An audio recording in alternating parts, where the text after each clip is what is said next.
بسم اللہ الرحمن الرحیم۔ حضرت موسیٰ علیہ السلام کا ایک مشہور واقعہ ہے۔ ایک دفعہ حضرت موسیٰ علیہ السلام سے ایک غریب آدمی نے درخواست کی کہ آپ کلیم اللہ ہیں، اللہ تعالیٰ سے دعا کریں کہ وہ میرا رزق بڑھا دے، مجھے کئی دن فاقے ہو جاتے ہیں۔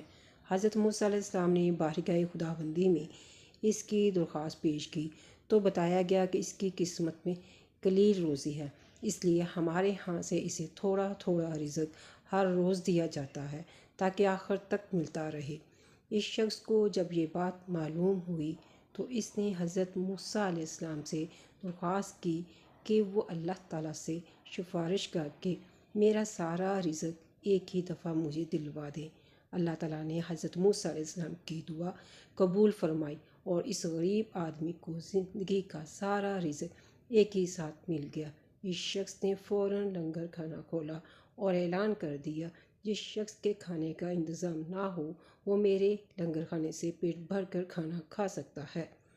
حضرت موسیٰ علیہ السلام کو اس آدمی کی اس بات پر تعجب ہوا اور اسے سمجھانا چاہا۔ جب وہ نہ مانا تو مایوس ہو کر چلے گئے۔ ایک ہفتے کے بعد حضرت موسیٰ علیہ السلام کا وہاں سے گزر ہوا تو دیکھا وہ لنگر کھانا ابھی تک چل رہا ہے۔ دوسری مرتبہ 1 ماہ بعد اور تیسری مرتبہ 6 ماہ بعد وہاں سے گزرے تو آپ نے حسب معمول اسی طرح لوگوں کو وہاں سے کھانا کھاتے ہوئے دیکھا۔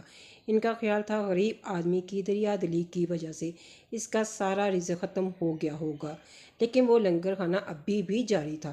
آپ نے اللہ تعالیٰ سے عرض کی، یا اللہ، یہ کیا قصہ ہے؟ اس کا تھوڑا سا رزق ابھی تک چل رہا ہے۔ جواب آیا، بے شک اس کی قسمت کا رزق تھوڑا سا تھا جو اب تک ختم ہو جانا چاہیے تھا، لیکن ہمارا قانون ہے جو شخص ہماری راہ میں خرچ کرتا ہے ہم اس کا رزق 10 گنا دنیا میں اور 90 گنا آخرت میں دیتے ہیں۔ یہ شخص بھی اس قانون کے دائرے سے باہر نہیں۔ یہ شخص جو خرچ کرتا ہے اس کا 10 گنا اس دنیا میں دیتے ہیں۔